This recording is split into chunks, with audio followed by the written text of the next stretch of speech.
各位早晨啊！嚟到4月17號星期四啦，歡迎收睇今日嘅 ET 開市直擊。我係 Irene 同阿爾。今朝早有所羅門集團投資及 ESG 亞太區總監黃耀忠 Andy 為大家分析市況，解答投資問題啊！早晨 Andy。早晨啊，大家好。係啊，好耐冇見真人上嚟啊，係咪？咁所以快啲把握時間啦嚇，問問題我哋陣間都預留多啲時間幫大家問啦。咁啊，大家當然都繼續係睇住啫，就貿易戰啦，係咪？咁啊，尋晚鮑威爾就話啦，關稅令到貨幣政策陷入兩難喎。咁啊，加埋啦美國新嘅出口管制拖累到啲晶片股啦。咁所以星期三美股都急挫嘅。咁啊，道指咧曾經跌咗超過900點啦。咁啊，恆指夜期跌咗超過200點，險守21000嘅。咁啊，陣間當然問下 Andy 點睇啊最新個市況個發展啦。大家有咩股票疑難啊？歡迎 WhatsApp 留言俾我哋啦。電話就係96133819啦。咁又或者咧我哋節目留言區嗰度留言啦，講低你個名同埋想問嘅股票問題㗎。依家啦先睇睇上日美股表現。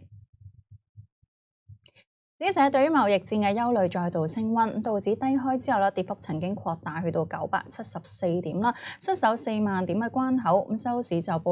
收市跌咗699點㗎，報39669點嘅。咁標指跌咗2.2%啦，報5275點，納指跌大約3%，報16307點。中概股指數跌2.7%。歐洲股市咧就係個別發展，避險情緒帶動金價再創新高。突破每盎司$3300，美元受壓啦。美匯指數曾經回落1%㗎。美國公布咗3月份個零售按月升1.4%，創咗2年最大嘅升幅，顯示消費者搶先喺關稅之前買車啊。咁就焦點美股方面啦 ，Tesla 就跌咗近5%啦 ，Meta 同蘋果跌超過3%，Google 同亞馬遜跌近2%至3%嘅。Nvidia 證實 H20 芯片出口中國需要獲得許可，咁加上啦荷蘭半導體設備商 ASML 個季度訂單遠超過預期啦，晶片股受壓㗎。Nvidia 曾經急跌1成，收市跌近7%嘅。AMD 亦都跌咗超過7%。睇埋中概股同埋 ADR 嘅表現啦，阿里巴巴啦比起港股跌咗1.7%，京東就跌近1%，美團同騰訊升0.1%嘅。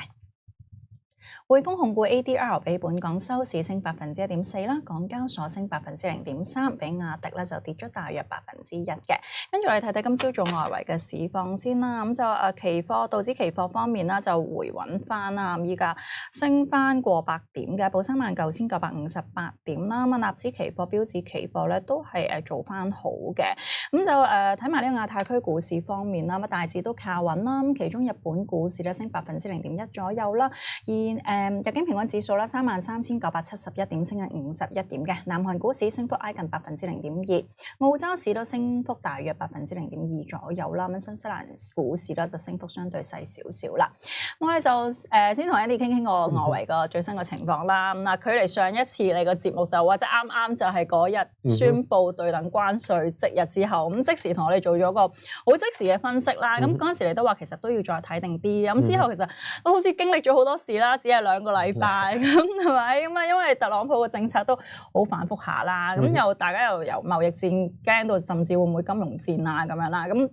同埋你話美國對中國嘅關稅率啦，而家如果話即係145%都已經過時啦，而家講緊即係245%啦咁樣，咁就嗱，而家市場注視緊嘅咧就係美國啦，同埋其他啲貿易夥伴咧都會有啲即係談判啦，美國關稅措施究竟傾唔傾得掂啦咁，同埋咧，尋晚大家都好留意住就係聯儲局主席鮑威爾咧有個發言啦，咁佢就講到話咧關稅極可能帶嚟暫時性嘅即係通脹上升，影響咧都可能係更加具持續性啦，令到央行嘅貨幣政策陷入兩難嘅。咁鮑威爾又預料咧，首季嘅經濟增長係放緩啦。咁似乎個言論都偏離淡啦。咁加埋就呢兩日大家好驚，就係美國又祭出咗新嘅一個晶片嘅出口管制啦。咁所以投資者都驚話，即係中美個緊張關係係咪會再升級啦？Andy 點睇話，即係依家好似中美兩個大國態度都仲係企硬啦。咁即係尤其中方都好強調話，我哋唔想打㗎，但係都唔驚打啦咁樣。點睇今次個貿易戰會唔會真係有排拖咧？同埋話喺美股方面啊，因為始終前景未明朗啦，係咪都淨係適宜話即係短線操作，未係時候做一個中長線部署咧？嗱，咁其實由上2個禮拜至到而家呢段時間咧，咁最估唔到啦，即係由當日特朗普講完嗰個關稅第一下咧，咁其實本應我都話去等嘅其中一啲原因就要估唔到有一個禮拜時間俾大家去傾啊嘛，咁變咗諗住仲有一個禮拜嘅啫。咁但係最令即係大家意想不到啦，或者我哋意想不到就係大家真係好似當打poker咁嘅，即係個中美嗰個大家企硬個程度，呢個係非常之估唔到，係啦。咁所以即係我會話啦，喺呢一段時間如果不斷跟住啲消息去做炒作咧，其實係辛苦嘅，係啦。所以先答咗你最尾嗰條問題就係短炒係咪仲好咧？其實我反而覺得短炒係仲難嘅，係啦，因為除非你當係就算即係之前有啲朋友就話咁我唔過夜咯，係啦，無論美股港股都唔過夜啦，炒即市啊。咁但係其實如果睇住琴晚淨係美股都可以有3個消息喺佢 trading hours 嘅時候發生啦，即係你美股開市之前就係話冇嘢傾啦，係啦，即係晶片嘅問題啦，咁跟住就變咗中間嗰段時間就話中國肯傾偈喎，係啦，但係到美股臨到最尾嗰段時間就反映鮑威爾啦，咁所以其實即使都可能未必係咁易做出啲操作嘅，咁所以而家呢一刻咧，反而個睇法我自己覺得啦，有啲位反而係清晰嘅。係啦，即係清晰嘅位係咩咧？就係呢個關稅戰啊，或者個即係而家呢個經濟嘅情景咧，係會有放緩嘅。所以鮑威爾講緊嘅唔係啲咩新消息，我估大家有跟開，例如平時我星期日啲分享啊，星期六日啲分享都不斷好成日都 show GDP now 啦，係啦，嗰啲數據其實都會見到美國個經濟係第一季係會放緩咯。咁變咗簡單啲嚟講，就係如果我哋去睇呢個關稅戰係估究竟邊個受惠邊個受累呢樣嘢就好難估啦，係啦。但係如果睇住個經濟咧，經濟放緩呢個角度咧，就其實幾清晰嘅，係啦。咁所以嗱，如果我哋即係我會界開2個層面去睇啦，即係呢2個禮拜我都有分享就話，我會界開2個層面去睇。企得硬嘅唔清晰嘅嗰啲咧，嗰啲資產啦，或者嗰啲投資方向咧，就企側邊少少，係啦，旁觀少少先，係啦。咁因為裡面即係好明顯就係關於啲國家同國家之間嘅關係啦，甚至其實我哋自己去睇一點啦，就係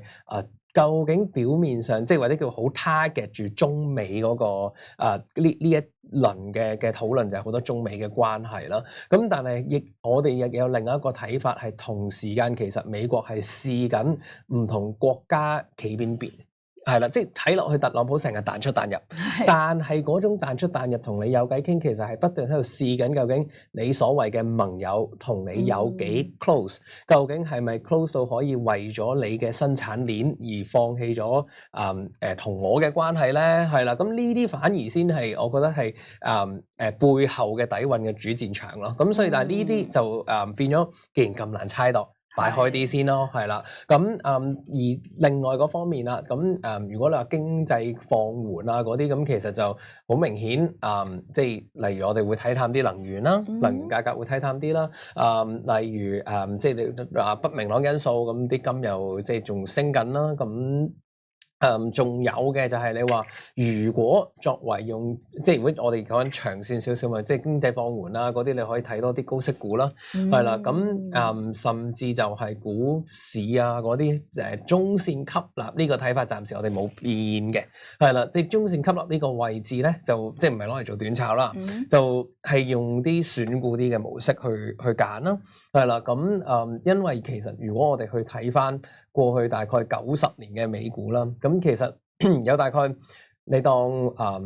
8次9次咧，就係大家最驚嘅大型股災，即係講緊平均要跌40幾個 percent 嘅。但係其實嗰90幾年裏面咧，有成30幾次啦，其實就係我哋成日都講12至到20個 percent 左右嘅一個調整。係啦，咁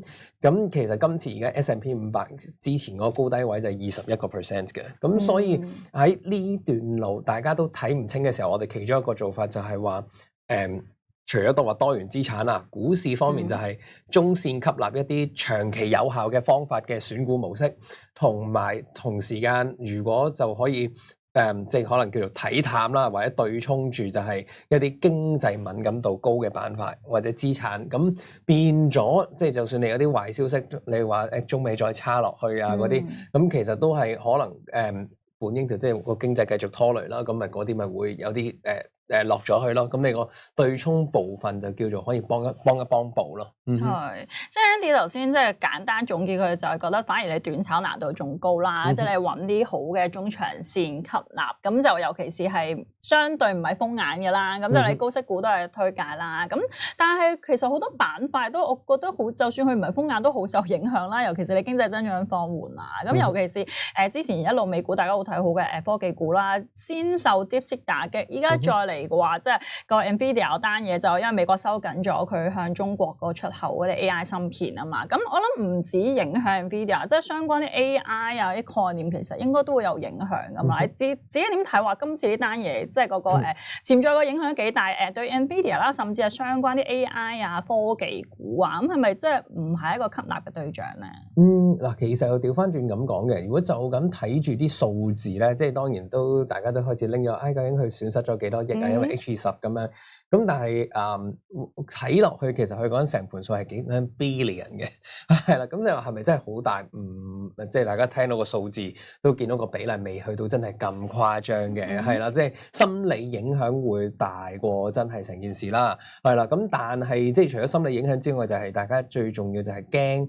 先幾日市場曾經突然間有種炒作就係兩國嘅關係好似叫做緩和少少咯喎，咁而家就變咗個氣氛又有啲打擊，呢個我覺得係比較重要啲嘅，係啦，咁同埋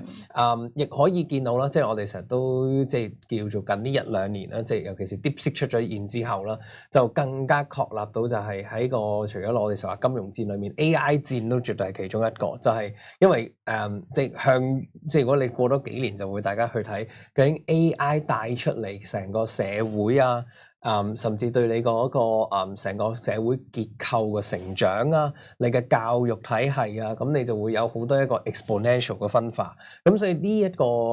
即係唔差咁遠啦。但係如果你話就翻 Nvidia 咧，咁我哋都係仍然覺得個睇法冇變嘅一個時間，即係都係你咪當年中左右先至再算咯。係啦，因為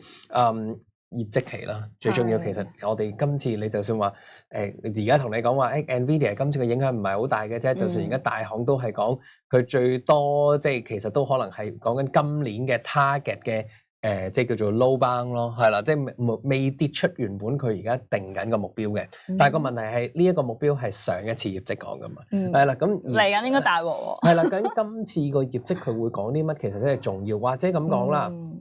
呢段時間即係我舉一反三，就係話